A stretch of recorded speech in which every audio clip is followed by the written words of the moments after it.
1 a 6. 1 João, capítulo 2, versos 1 a 6. Se você não consegue enxergar, abra a tua Bíblia, por favor, porque eu tentei colocar tudo num slide só e ficou pequenininho. Nem eu consigo enxergar. Será que podemos ler isso de forma responsiva?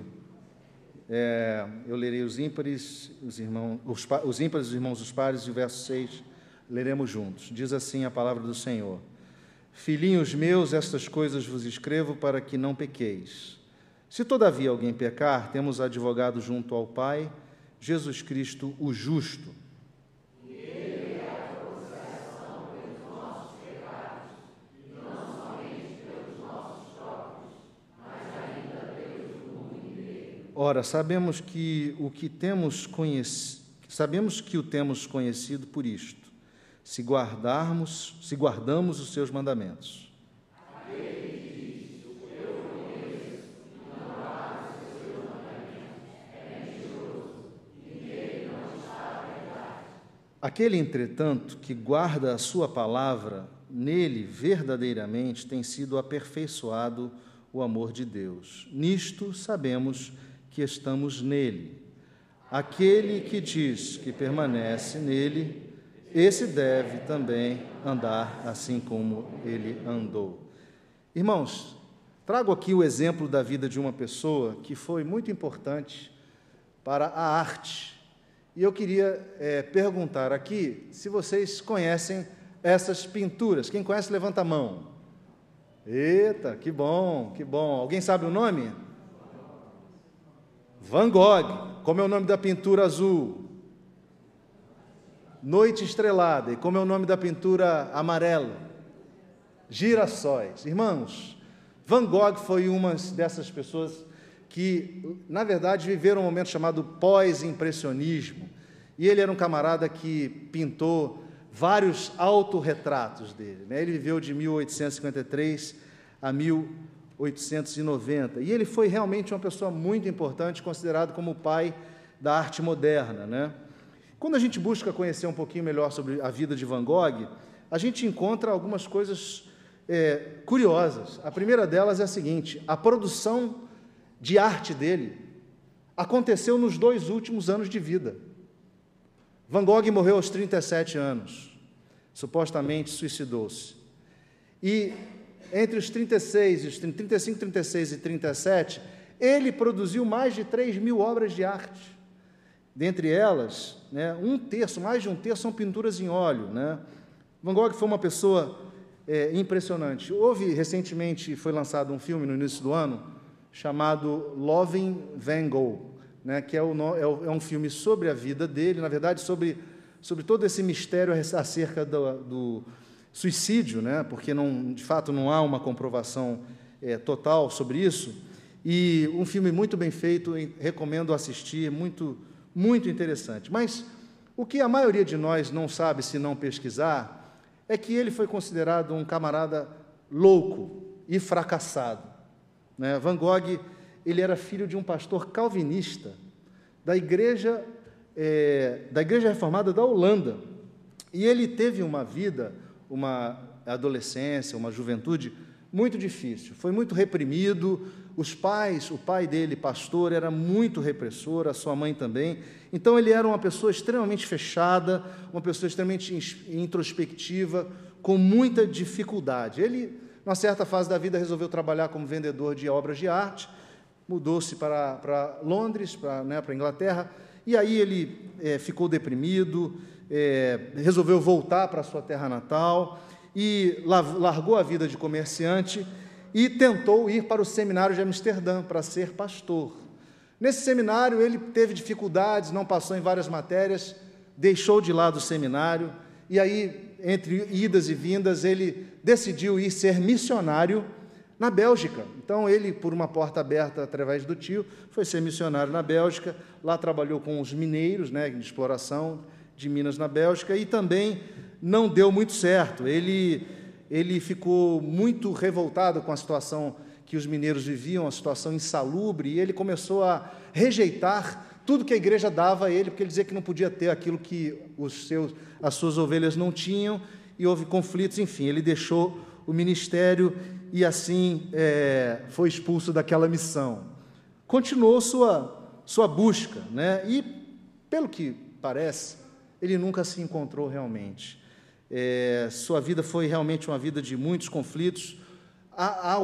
O que pode se conhecer dele é registrado em inúmeras cartas. Ele escreveu mais de 600 cartas para o irmão dele, mas o mais triste a respeito da vida de Van Gogh é pensar numa pessoa que recebeu a fé cristã, que eventualmente quis ser pregador da fé cristã, mas, pelo jeito, ele não conseguiu experimentar uma real comunhão, um real conhecimento do Senhor, apesar de toda a sua história. Infelizmente, ele acabou a vida viciado em álcool, ele acabou a vida com transtornos mentais, foi para uma cidade próxima de Paris e ali viveu os seus últimos dias e, infelizmente, tornou-se um camarada muito, muito célebre após a sua morte. Depois que ele morreu, os quadros que ele pintou começaram a ser vendidos e ele, então, torna-se a pessoa muito importante da arte.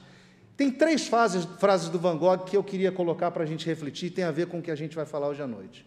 Diz ele: coloquei meu coração e a minha alma no meu trabalho, mas perdi a minha mente no processo.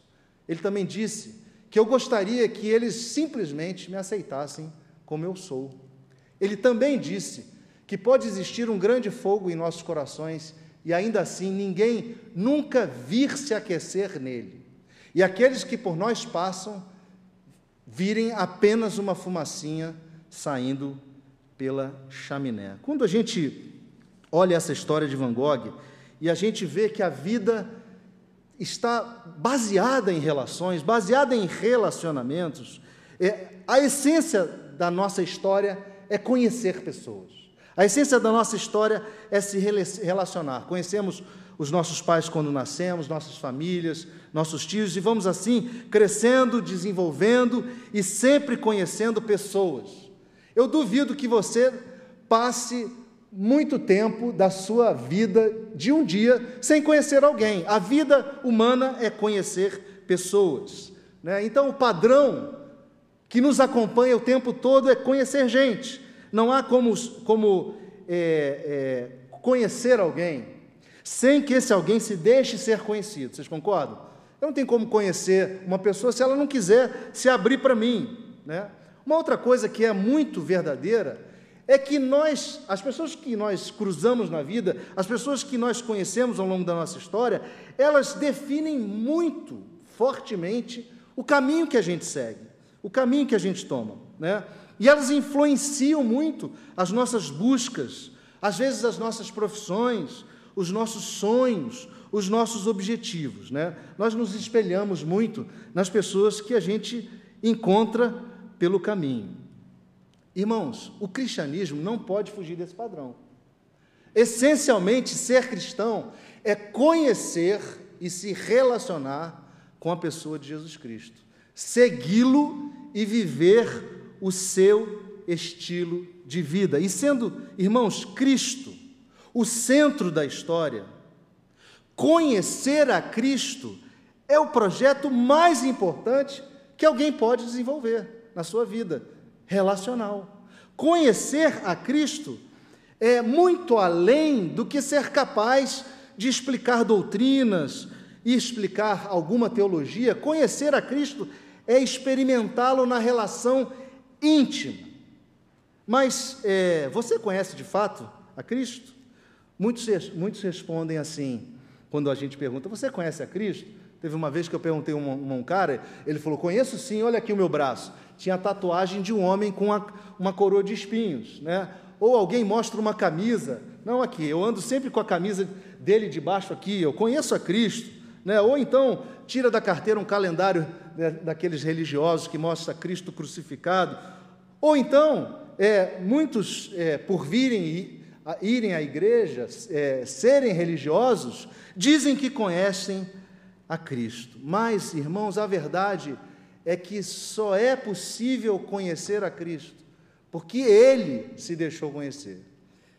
Cristo deixou a sua glória, veio habitar entre nós para nos amar e nos mostrar como nos relacionarmos com o Pai Celestial e com o nosso próximo.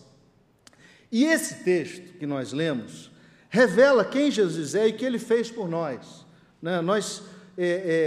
Esse texto também ele nos causa um certo incômodo, porque ele nos confronta com o fato de que se realmente conhecemos a Cristo, se realmente o conhecemos de verdade, né? E o tema que eu queria propor, então, para a nossa meditação hoje à noite: ser cristão é conhecer a Cristo.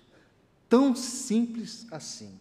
Ser cristão é conhecer a Cristo. João estava escrevendo essa carta, essa primeira carta, no final do primeiro século. E era um momento, ele possivelmente escreveu de Éfeso, era um momento onde a igreja era varrida com uma série de influências da época, né? Primariamente a influência dos gnósticos, que era uma corrente que gerava na cabeça das pessoas várias dúvidas. Os gnósticos eram pessoas que valorizavam o conhecimento, eles valorizavam as coisas invisíveis, as coisas místicas, mas eles desvalorizavam o que era material. E, portanto, por desvalorizar o que era material, eles desvalorizavam o corpo, e assim, qualquer coisa que o ser humano fazia para atingir prazer, era simplesmente considerado como algo irrelevante, apetite, como um apetite de comer um pão, ou de beber água, ou de beber alguma outra bebida. Qualquer coisa que era feita para o corpo era considerada como algo normal. Então, eles não consideravam a imoralidade como algo errado. E João, então, se depara com essa doutrina que influenciava a igreja, certamente, porque as pessoas viviam dissolutamente. Elas participavam das coisas mais bizarras, né? E por conta dessa influência, essa influência gnóstica. Quando a gente entra no primeiro verso e a gente vê João escrevendo, ele diz: filhinhos meus, essas coisas vos escrevo para que não pequeis. Se todavia alguém pecar, temos advogado junto ao Pai, Jesus Cristo justo. Ele inicia esse capítulo exortando a igreja da igreja da Ásia Menor a terem uma vida de santidade. O propósito da exortação era que não pequeis. Ele partia da premissa que as pessoas, os seus ouvintes, ou melhor dizendo, aqueles que receberiam a carta, eram pessoas pecadoras. Ele partia da premissa que existia uma pré-condição, né? As pessoas tinham a condição de serem pecadoras, né? A queda, como sabemos, ela fez com que todos nós rompêssemos com o Criador. Então, nos transformando em pessoas pecadoras. João partia, então, desse princípio. Mas ele também partia de um princípio que pessoas pecadoras, aqueles irmãos que ele chama de filhinhos, haviam encontrado a redenção, haviam encontrado a Cristo, haviam experimentado a redenção de Cristo. E ele, então, nos diz, na carta, a seguinte coisa: ora, se alguém pecar, esse alguém tem a Cristo. Porque ele também olhava para aqueles outros gnósticos que viviam pecando. Então é importante a gente perceber que na igreja, no primeiro século, havia irmãos que buscavam de fato a santidade, que eram pecadores, mas não viviam no pecado, mas havia aquelas pessoas que se diziam irmãs e que viviam no pecado. E é para esses contra esses que João está exortando a igreja, que a igreja não seguisse essa visão de mundo ou essas práticas. Quando a gente vê João apresentando a Cristo, temos que fazer uma pergunta, porque muitas vezes nós assumimos aqui, Cristo, Jesus Cristo. Quem é Jesus Cristo? Nós temos que responder essa pergunta. Quem é Jesus Cristo? O apóstolo Paulo, quando escreve aos Gálatas, ele diz que, vindo à plenitude do tempo, Deus enviou o seu Filho, nascido de mulher, nascido sob a lei, para resgatar os que estavam sob a lei, a fim de que recebêssemos a adoção de filhos. Cristo, irmãos, é o Filho de Deus encarnado, verdadeiramente Deus, ou verdadeiro Deus, e verdadeiramente homem, verdadeiro homem. E o apóstolo João, no início dessa carta, ele diz que Cristo era o verbo da vida, era o Filho de Deus, aquele que se tornou visível, palpável. E essa linguagem é importante também, porque uma das outras heresias que rondava a igreja era a heresia do docetismo, né, de onde que vem da palavra doquém, que significa parecer, porque as pessoas achavam que Cristo não tinha encarnado. Elas achavam que o que elas ouviam de testemunho era apenas uma aparição, não era Cristo em carne e osso. E isso gerava uma influência muito grande. João, então, escreve contra essa percepção, dizendo que os nossos olhos viram e apalparam o verbo de Deus. Era muito importante que ele pontuasse isso, para que mostrasse para aquela igreja que Jesus Cristo era carne e osso, era gente como a gente. Esse Jesus de carne e osso, João o apresenta aqui como nosso advogado. Se alguém pecar, temos advogado, aquele que nos defende das acusações que o nosso inimigo faz dia e noite diante de Deus. É muito legal quando você vai ver o uso dessa palavra traduzida por advogado, porque ela, de fato, é a mesma palavra usada para consolador, pelo próprio João, a palavra parácletos, mas que nesse contexto, literalmente, significa alguém que se coloca, que é chamado para ficar ao lado de outro alguém. E esse alguém que é chamado é a figura de uma pessoa num tribunal que se levanta para defender a outra pessoa. Então, Cristo é esse que se levanta no tribunal como um advogado para nos defender, para defender as nossas causas. E mais, ele é um advogado justo, cujo caráter é justo, totalmente sem pecado, totalmente apto a nos defender diante de Deus das acusações do inimigo, porque ele não pecou, ele cumpriu todas as demandas do Pai e assumiu o nosso lugar para resgatar-nos diante do Pai em função dos nossos pecados, em função das nossas transgressões. Conhecer a Cristo, irmãos, conhecer a Jesus, é saber que temos o perdão do Pai para quando os nossos pés resvalarem, mas também sabermos que temos um advogado, e esse advogado é justo, esse advogado tem condições de nos defender. No verso 2, João continua dizendo que Jesus, ele é a propiciação pelos nossos pecados, e não somente pelos nossos próprios, mas ainda pelos do mundo inteiro.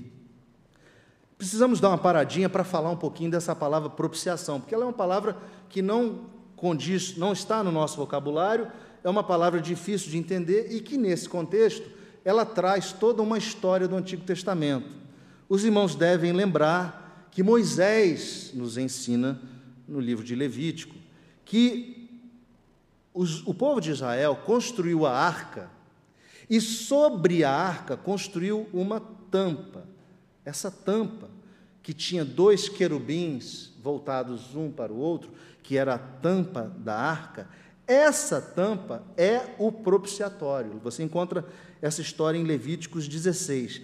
Era sobre esta tampa que o sacerdote, no dia da expiação, uma vez por ano, entrava e aspergia 7 vezes o sangue do cordeiro sem defeito. Era sobre esta tampa que era feita a propiciação pelo pecado. O sangue era a propiciação pelo pecado. A propiciação, ela apagava o pecado. Era a forma simbólica que Deus usava para mostrar para o seu povo escolhido que o povo escolhido estava perdoado por conta daquele sangue aspergido sobre a tampa. Literalmente, propiciação significa cobrir, purificar do pecado. É bem interessante porque Paulo faz a ponte com o passado do Antigo Testamento, quando ele escreve em Romanos 3, 23 a 25, dizendo assim: pois todos pecaram e carecem da glória de Deus, sendo justificados gratuitamente sendo justificados gratuitamente por sua graça, mediante a redenção que há em Cristo Jesus, a quem Deus propôs no seu sangue, como propiciação, mediante a fé, para manifestar a sua justiça, por ter Deus, na sua tolerância, deixado impunes os pecados anteriormente cometidos. Irmãos, não há propiciação sem propiciatório. Percebam que Deus mandou construir uma arca e uma tampa, para que nela pudesse ser feita a propiciação. Portanto, Deus já previa uma forma de nos purificar do pecado. Quando Paulo escreve aos Coríntios, no capítulo 5, na segunda carta, ele diz que Jesus não conheceu o pecado, mas ele foi feito pecado por nós, para que por meio dele fôssemos feitos justiça de Deus. Irmãos, não há propiciação sem sangue. E esse é o outro slide. Não há propiciação sem sangue. E não há redenção sem cruz. Jesus foi feito propiciação pelos nossos pecados na cruz. Nós somos resgatados pelo sangue do Cordeiro sem mácula, o sangue de Cristo. Pedro escreve na sua primeira carta. João, no finalzinho dessa carta, vai dizer o seguinte: nisto consiste o amor, não em que nós tenhamos amado a Deus, mas em que Ele nos amou e enviou seu Filho como propiciação pelos nossos pecados. Jesus, Ele toma o nosso lugar, Ele vem e Ele se deixa morrer, Ele se deixa crucificar para propiciar os nossos erros. John Stott falou uma coisa bem interessante que parece muito, às vezes, com a forma como as pessoas pensam acerca de Deus. Diz ele, abre aspas, muitas pessoas visualizam um Deus assentado confortavelmente num trono distante, remoto, frio, desinteressado e indiferente às necessidades dos mortais, até que surge alguém que peça insistentemente a Ele que tome alguma atitude em seu favor. Tal visão é completamente falsa. A Bíblia nos revela um Deus que, muito antes de alguém se voltar para Ele, enquanto o homem ainda se encontra perdido na escuridão e afundado no pecado, toma a iniciativa, esse Deus, se levanta do trono, deixa de lado sua glória e o busca até encontrá-lo. Nós estamos lidando com Jesus Cristo, que vem em nossa direção e vem ao nosso encontro. Portanto, irmãos, conhecer a Cristo é saber que Ele é o nosso advogado de defesa, justo, que já pagou a nossa pena contra toda acusação. É saber que Ele está à destra do Pai e vive a interceder por nós. Mas é também considerarmos a sua cruz, o seu sacrifício eficaz, porque Ele nos purifica de todo pecado. E não mais carregamos a culpa. Uma das coisas fundamentais da nossa experiência com Cristo, do conhecer a Cristo, é não carregarmos a culpa. Nós não precisamos mais carregar culpa, irmãos. Se nós carregamos a culpa de algo que fizemos, nós estamos errados se confessamos essa coisa, esse ato que cometemos no passado. O próprio João, no capítulo 1, diz: se confessarmos os nossos pecados, Ele é fiel e justo para nos perdoar os pecados e nos purificar de toda injustiça. A nossa relação com Cristo, conhecer a Cristo, tem que significar para nós não carregar culpa, não deitar a cabeça no travesseiro e virar de um lado para o outro sentindo culpa, porque Ele nos livra de toda a culpa. No verso 3, João continua dizendo: ora, sabemos que o temos conhecido por isto, se guardamos os seus mandamentos. Se você lembrar da história do rei Saul, houve um momento na história onde ele recebeu ordens para, quando invadisse uma cidade, ele eliminasse tudo que visse pela frente. Ele não fez assim e o profeta o repreendeu, dizendo que melhor é obedecer do que sacrificar. Irmãos, a obediência, ela tem que fazer parte da nossa relação com Cristo. Deus requer de nós, numa relação, a obediência.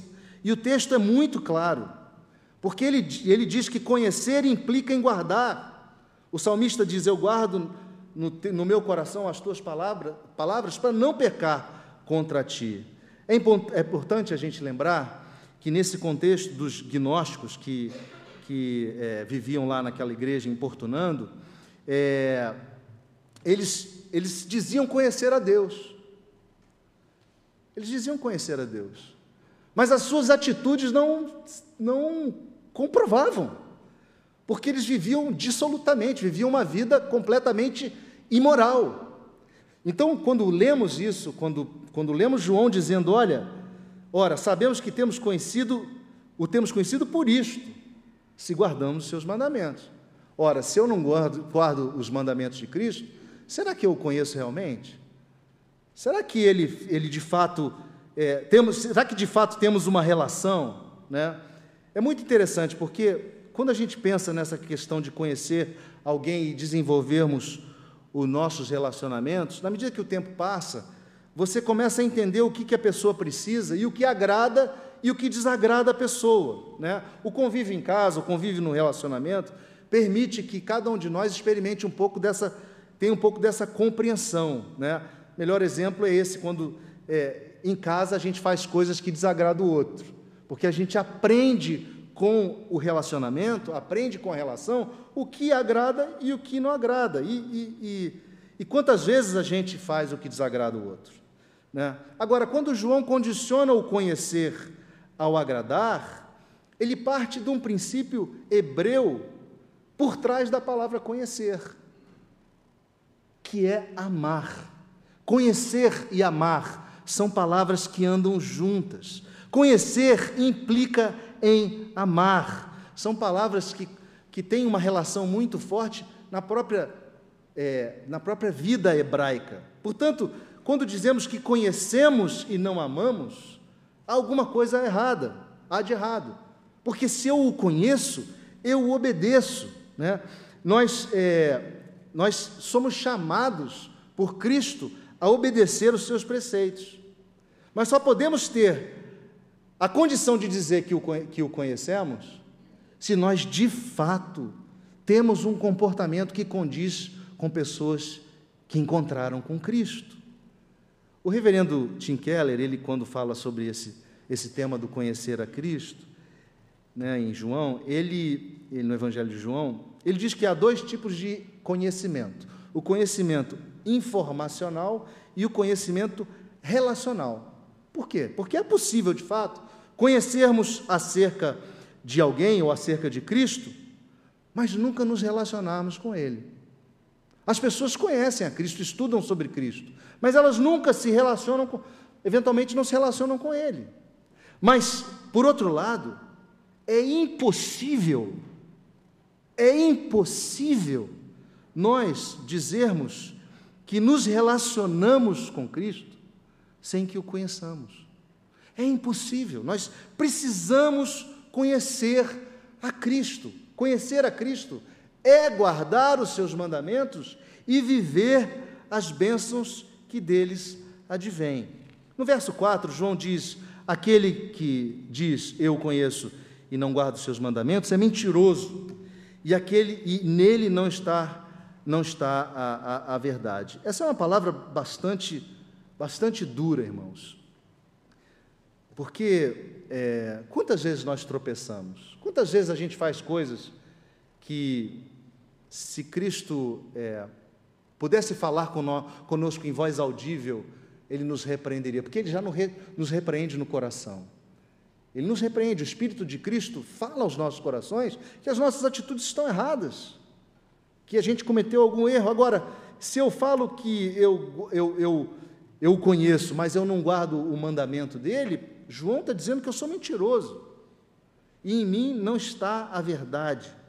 É muito duro isso, nos chama realmente a uma reflexão do quanto temos, de fato, vivido na prática aquilo que a gente professa de boca.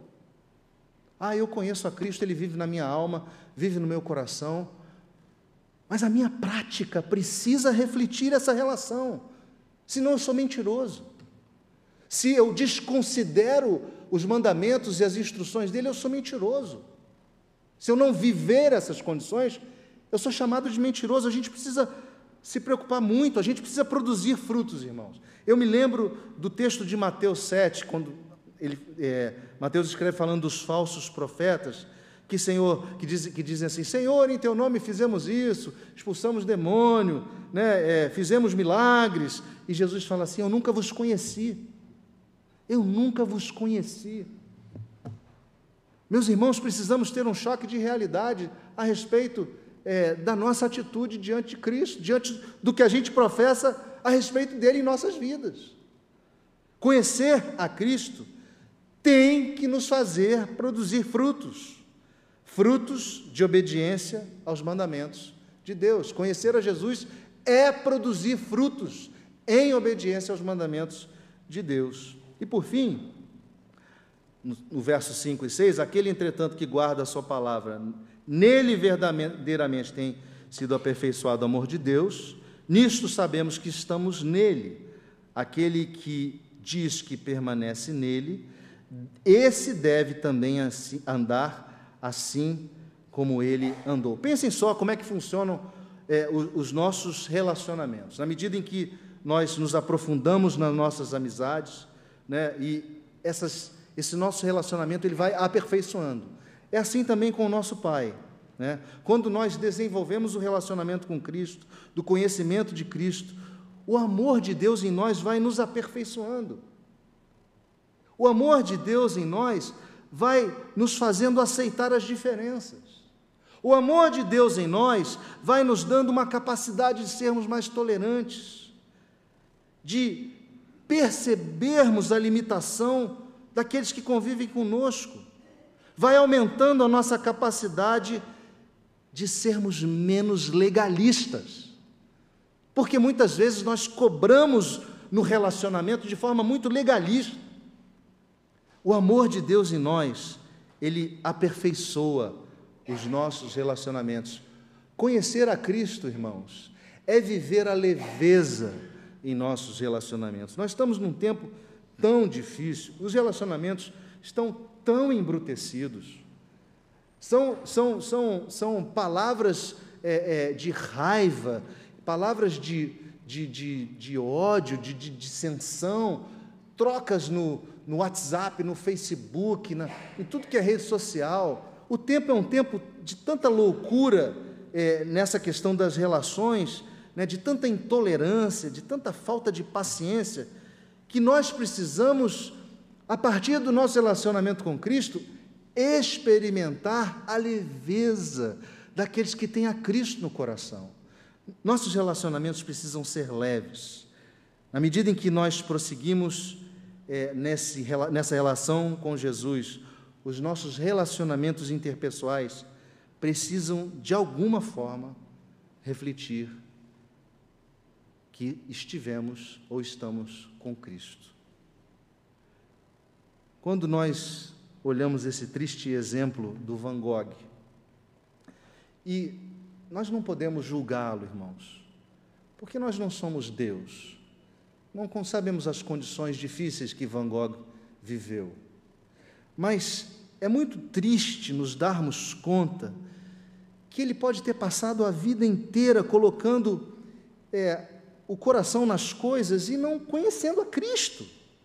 Da mesma forma, o risco que nós corremos de colocar todo o nosso coração e alma no nosso trabalho, em nossos projetos, mas nós perdermos a mente no processo e ficarmos alienados de Cristo. Foi isso que ele escreveu. Eu coloquei todo o meu coração e a minha mente nos meus projetos e neste processo a minha mente se perdeu. Nós corremos o risco de colocarmos foco demais em algumas coisas e nos alienarmos nessa relação com Jesus Cristo. Então, antes que nós busquemos conhecimento teológico, explicações das mais variadas, Nós precisamos de Jesus, irmãos. É tão simples quanto isso. Nós precisamos de Jesus. Nós precisamos viver aquilo que o apóstolo Paulo disse quando defendeu a sua fé em Atenas, dizendo que porque é nele que nós vivemos, que nós nos movemos e que nós existimos. Jesus é o centro da vida. Nós precisamos ter esse relacionamento com Ele, a despeito do conhecimento. É claro que conhecê-lo e aprofundar conhecimentos teológicos é resultado da relação, mas não faça o caminho contrário. Busque o relacionamento com Jesus Cristo, busque conhecê-lo profundamente. Conhecer a Cristo é viver a simplicidade do Evangelho. A cruz nos mostra o quanto Ele nos amou e o quanto somos livres para viver.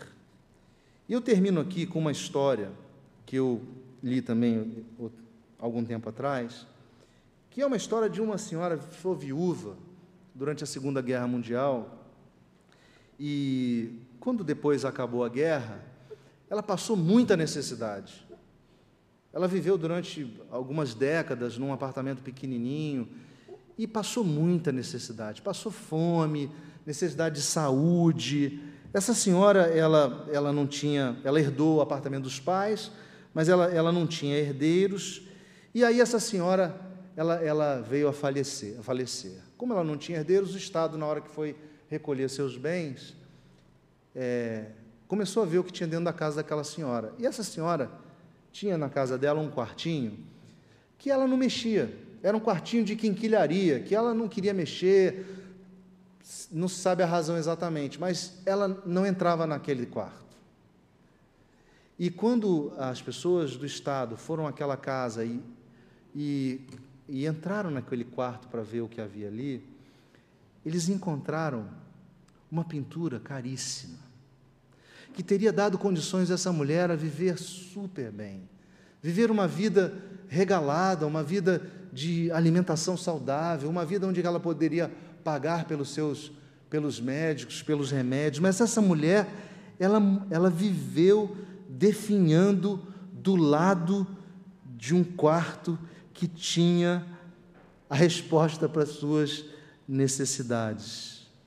Meus irmãos, minhas irmãs, às vezes, a gente pode manter Cristo como hóspede na nossa casa, no quarto do lado, trancado.